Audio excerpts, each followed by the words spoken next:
Hola, buen día, Raúl, ¿cómo estás? ¿Qué tal? Muy buenos días. Bien. Eh, ¿Qué estás viendo? ¿Qué está pasando con la política y la economía o el humor social? ¿Cómo impacta? ¿O querés? Lo miramos desde las dos materias. Bueno, sucede algo muy particular con este gobierno.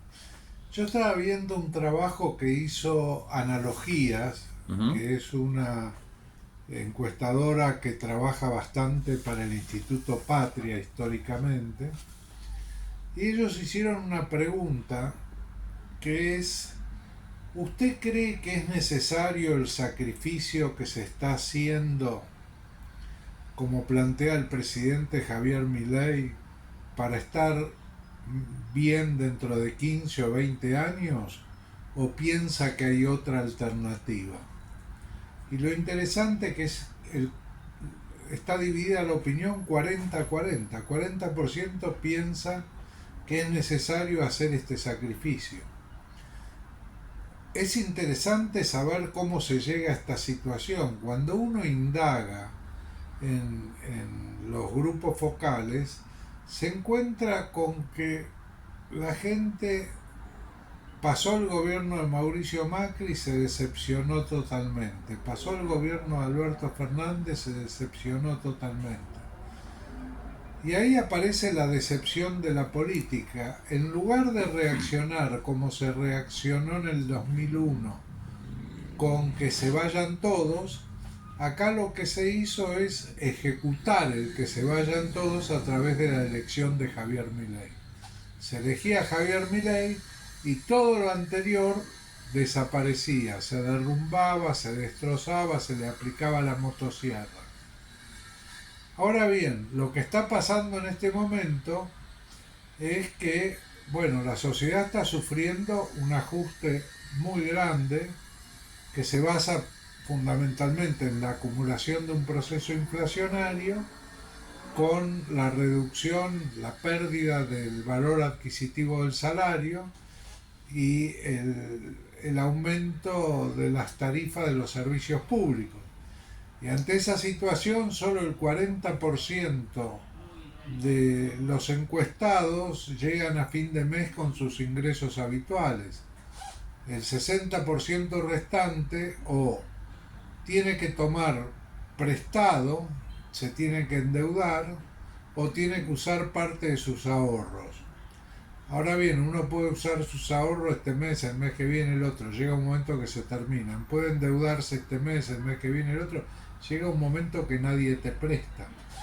Entonces, si los salarios no se llegan a incrementar en función, en relación a la inflación y al precio de las tarifas públicas, el gobierno va a tener serios problemas de gobernabilidad. Por ahora mantiene el apoyo a la gestión por encima del 50%. Y el 50% dice que dentro de un año vamos a estar mejor que ahora. Que el 50% diga que dentro de un año vamos a estar mejor que ahora no ocurre en los últimos 8 años. No ocurre durante el gobierno de Macri, no ocurre durante el gobierno de Alberto Fernández. O sea, ese es un buen síntoma para el Poder Ejecutivo. Ahora, ¿ustedes se acuerdan que cuando era elegido Alberto Fernández y estaba esa cosa entre quién gobierna, gobierna Alberto, gobierna Cristina? Ujú. Al final estuvo el quién gobierna, alguien gobierna, porque aparecía una situación de desgobierno. Bueno, ahora se presenta nuevamente un gobierno del tipo bicéfalo, digamos, porque aparecen gobernando por un lado Javier Milei, por el otro lado Karina Milei. Karina Milei tiene un poder grande que es el poder de veto. Puede vetar decisiones y puede vetar personas. Ujú. Basta que diga no quiero a esa persona ahí, que a esa persona se le pide inmediatamente la renuncia. Por otro lado, el presidente Milei daría la impresión de estar, una vez de dadas las líneas generales de lo que quiere para la República Argentina, aparece más interesado en su posicionamiento internacional como líder de una doctrina anarcocapitalista que no fue probada en ningún gobierno del mundo y que es la primera vez que alcanza a través de un proceso electoral el gobierno. Daría la impresión que está más interesado en eso. Por otro lado, va tomando conciencia de las limitaciones que tiene. Tiene muchas limitaciones en el manejo de las cuestiones políticas. La salida de Pose y la entrada de Guillermo Franco al frente de la jefatura de gabinete muestra un poco eso. Digamos, el reconocimiento a la habilidad de Guillermo Franco, que consiguió primero que la ley ómnibus fuera aprobada en general en diputados, y cuando estaba negociando capítulo por capítulo, el presidente Milei, en un gesto de suma irascibilidad, decide retirarla y bajarla. Indudablemente, después de muchas conversaciones, manda una versión acotada, resumida de esa ley ómnibus llamada ley bases. Aún, sí. Sí. No, quería preguntar si aún así, viendo que estos porcentuales se siguen sosteniendo. Yo recuerdo que este tipo de charlas lo sosteníamos durante la administración Macri a los 2 años de que Macri ejercía la presidencia. Sin embargo, este tema de discutir cómo se está viendo la opinión pública o qué se está cuestionando de un proyecto de gobierno o proyecto modelo de país está pasando con un presidente que solo tiene 6 meses. Lo que indica de alguna manera que si hay que profundizar mucho para analizar, no sé cómo lo ves vos, en este tipo de cosas, estamos como interrogándonos muy aceleradamente de qué es lo que realmente está pasando o cómo está impactando en la sociedad. Bueno, la diferencia fundamental es que Milei utilizó una política de shock, mientras que Macri utilizó una política, digamos, moderada y progresiva. Por eso lo que fue 2 años en Macri son 6 meses en Milei. No nos olvidemos que Mauricio Macri en febrero del año de las elecciones de medio término, sí, estaba muy débil y sin embargo ganó, empezó a repuntar y ganó las elecciones de medio término. Yo no sé qué va a pasar en las elecciones de medio término en el año próximo. Si la inflación sigue mostrando, la única carta que en este momento tiene el gobierno es el índice mensual de inflación menor que el del mes anterior. El día que eso se corte, digamos, la credibilidad del gobierno va a bajar. Eso es indudable. Tiene algunas actitudes que recuerdan mucho épocas anteriores de la política. La actitud que tuvo el presidente frente a lo que ocurrió con la ministra Petovelo y la entrega de los alimentos demuestra una actitud de parquedad y persistencia de mantener a alguien que no ha mostrado suma habilidad en el manejo de la cosa pública. Primero lo demuestra cuando recibe la primera orden del juez para que distribuya los alimentos y apela a esa medida. Si a vos te ordenan distribuir los alimentos, pero no apelés distribuir los alimentos, donde queda, digamos, una actitud cruel, digamos. Tengo alimentos, pero no los voy a distribuir. Después se dijo que esos alimentos eran para una emergencia. Hubo 2 emergencias, la de Bahía Blanca y la de Corrientes con las inundaciones.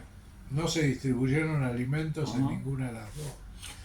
Indudablemente... ¿No te parece suspicaz o a lo mejor extraño que... A ver, porque esto se sabía cuando Victoria Tolosa Paz, en el mes de enero, cruzó en aquel entonces el ministro de Interior, Guillermo Francos, en una de las reuniones de comisión de presupuesto, diciéndole e interpelándolo por qué no habían ayudado a esta persona que justamente vos estás rescatando con lo que aconteció en Bahía Blanca. Y allí Victoria Tolosa Paz le hizo mención que en Villa Martelli había un galpón que estaba con una X cantidad de alimentos interesante, importante, como para que el gobierno pudiese dar esta respuesta. Franco yo no sé por qué no le contestó, si porque no sabía o porque, supongo que es eso, o porque en realidad no le interesaba profundizar sobre la materia. De hecho, nadie del poder político se hizo carne de ese tipo de planteo y la cosa siguió hasta que tomó estado público cuando Ari, de alguna manera, ventiló toda esta cuestión. ¿Por qué no lo ves con los reflejos necesarios a los legisladores o a dirigentes de la oposición como para poder poner sobre la mesa este tipo de temas cuando en realidad se tuvo que esperar a una investigación periodística muchos meses después? Sí, indudablemente la oposición está totalmente desconcertada ante este gobierno, digamos, no sabe cómo encararlo. Es llamativo el silencio de Sergio Massa. Sergio Massa sacó 44% de los votos. Digamos, el tema es, primero, el qué decirle a la gente. Suponete que aparece mañana, ¿qué le dice a la gente? Tiene que decidir esa parte. Y la otra pregunta es si le van a perdonar haber permanecido callado durante tanto tiempo en una situación tan crítica para la población. Yo creo que de alguna manera, como Sergio Massa dijo en su reunión de hace unos días con la CGT, él no va a ser candidato. Y yo creo que aquí por ahora en la oposición aparecen tres potenciales candidatos. Uno natural, que es Axel Kicillof, que no tiene reelección en la provincia de Buenos Aires, y es el que mayor cantidad de votos tendría en ese espacio, porque él ganó la gobernación de la provincia de Buenos Aires, cuando Javier Milei es elegido presidente. Y después están Juan Grabois, que quiere ser candidato a presidente, y Guillermo Moreno, que está en campaña ya para ser candidato a presidente.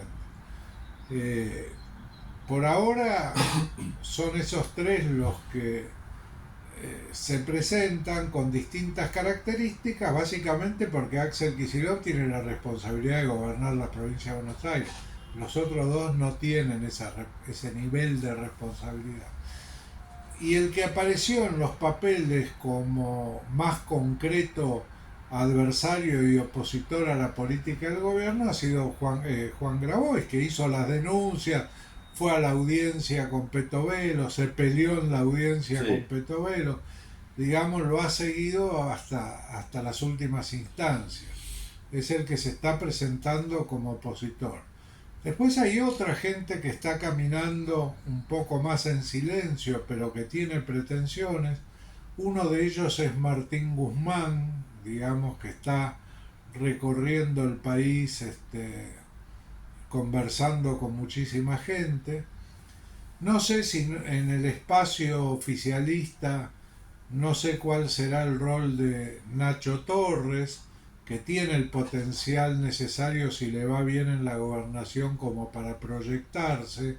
Si no es esta vez, será la siguiente. Después hay una conjunción interesante que se dio entre Leandro Santoro y Puyaro, el gobernador de Santa Fe. Sí, claro. Los dos provienen del mismo sector del radicalismo y son amigos desde hace tiempo. Yo creo que va a haber una recomposición del cuadro político argentino con vistas a las próximas elecciones. Quizás no en las legislativas, pero sí en las presidenciales. En las legislativas es posible que se presente Cristina como candidata, es posible que se presente Sergio Massa como candidato, digamos, pero yo creo que en las presidenciales va a haber un cambio profundo en las opciones para la ciudadanía. Se está desdibujando la identidad política de algunos partidos, pregunto, o de algunas corrientes que, como el caso de Unión por la Patria, lo que fue el Frente de Todos, que confluye en varias fuerzas políticas y que supuestamente llegaban a una instancia de gobierno o de oposición sobre la base o el pivot de determinada concepción de la política y la sociedad. Mi pregunta, Raúl, es cómo estás viendo vos eso, porque es evidente que en la escala de valores, por una cuestión hasta así, incluso ética en la convivencia social, el gobierno es en las antípodas de estos sectores. Por lo tanto, a mí me causaba mucha expectancia y me preguntaba, y te lo pregunto, es decir, ¿por qué vos crees que este silencio está tan de alguna forma instituido? ¿Hay temor a la represalia o realmente están pendientes de estos números que vos dijiste, donde parece que la sociedad está dividida entre un 50 y un 50 y que por oportunismo político no se habla, esperando que, como en el partido de tenis, los jugadores se miran entre sí, se miden, juegan la técnica? El que se equivoca y pega la pelota en la red cae de otro lado, error tanto, pero nadie arriesga nada. Bueno, sí, yo creo que el tema es complicado en el sentido, primero, la orgánica de los partidos políticos no existe más. Los partidos políticos tradicionales perdieron identidad. Muchos de ellos desaparecieron, la democracia progresista, la democracia cristiana, el Partido Conservador Popular, Partido Socialista Argentino, Socialista Democrático, ellos han desaparecido. Otros partidos, la Unión Cívica Radical y el Partido Peronista, pero la Unión Cívica Radical de larga trayectoria en el país, no tiene identidad. ¿Quién representa el radicalismo? Martín Lustó, Rodrigo de Loredo, Alfredo Cornejo, Gerardo Morales, Facundo Manes. ¿Quién representa el radicalismo? No tiene identidad. El peronismo, en base a la formación de frentes, como ha sido el Frente de Todos, Unión por la Patria, ha perdido identidad como partido peronista, digamos. Es decir, uno se puede preguntar, es el presidente del PJ en la provincia de Buenos Aires, Máximo Kirchner, ¿es peronista? El presidente del PJ a nivel nacional, Alberto Fernández, es peronista. Sergio Massa es peronista. Axel Kicillof es peronista. ¿Quién es peronista? ¿Qué diferencia hay entre el peronismo y el kirchnerismo? ¿Qué diferencia hay entre el peronismo y el progresismo? Bueno, entre el peronismo y el progresismo me lo aclaró un intendente del conurbano muy claramente en una discusión que tuvimos, en la que él dijo claramente que el gobierno de Alberto Fernández no fue un gobierno peronista, fue un gobierno progresista. Y me dijo, ¿sabes cuál es la diferencia entre el progresismo y el peronismo? Para el peronismo siempre, desde Perón y Evita, hubo derechos y obligaciones. Para el progresismo solo hay derechos, no hay obligaciones. Y yo creo que si uno mira las 20 verdades del peronismo, del justicialismo, la cuarta es solo hay una clase de hombre, el hombre que trabaja. Y la quinta es todo hombre tiene derecho a la dignidad del trabajo y la obligación de producir por lo menos lo que consume. El derecho y la obligación. Entonces se ha deformado mucho la doctrina peronista. Da la impresión que Guillermo Moreno está tratando de reivindicar esa doctrina. Ahora, una parte importante de la sociedad agarró para otro lado, el lado del individualismo. Digamos, Milei es el representante típico del individualismo, de la no pertenencia a un espacio, incluso de no tener la noción de patria, porque patria es un conjunto. Y él tiene una cosa del individualismo muy característica, que es el egoísmo y la falta de solidaridad. Cuando él dice, bueno, la gente que se muere de hambre, alguno se ocupará de que no se muera de hambre, porque yo no tengo que intervenir. Ahora él es el presidente de la República. Nosotros hicimos una encuesta sobre quién considera el electorado a la gente de bien, porque la frase gente de bien ha sido incluida por Milei. Sí. Y vos sabés que los 3 primeros lugares en una lista de 30, los 3 primeros son los bomberos voluntarios, los médicos y las enfermeras. Es decir, los que cuidan nuestra vida, los que nos protegen, los que nos salvan en situaciones límite. Los 2 últimos son los jueces y los políticos, que deberían ser los que tienen que cuidar nuestras vidas para que no tengan que intervenir los bomberos, los médicos y las enfermeras.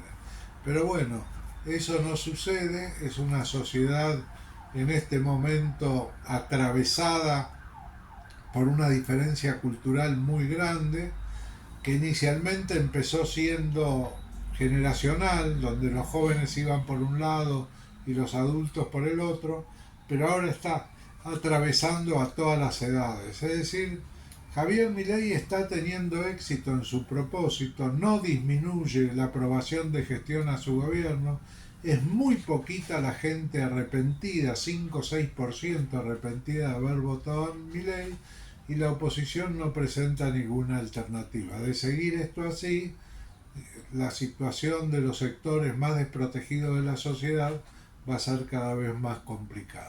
La última, Raúl, y te libero. Acabas de decir algo con respecto a estas verdades, tercera y cuarta verdad de justicialismo, respecto de lo que sus dirigentes expresan y oponen como diferencia con el progresismo. Te pregunto, ¿vos no crees que hay cierto grado de crueldad y de, no digo hipocresía, pero sí de un voluntarismo inútil? Te lo pregunto por qué. Porque para que un dirigente peronista pueda decir eso, él tiene que estar consciente que el gobierno que se dice peronista da plenas garantías y puede hacer efectivo el usufructo de esos derechos, porque las condiciones económicas del proyecto y el modelo económico son los que dan garantía justamente para que una persona consiga un trabajo.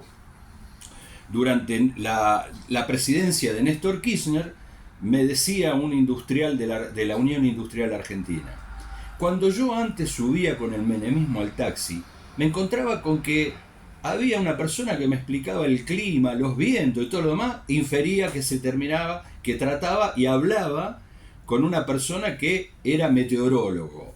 Otros te daban explicaciones médicas, otros hasta incluso jurídicas.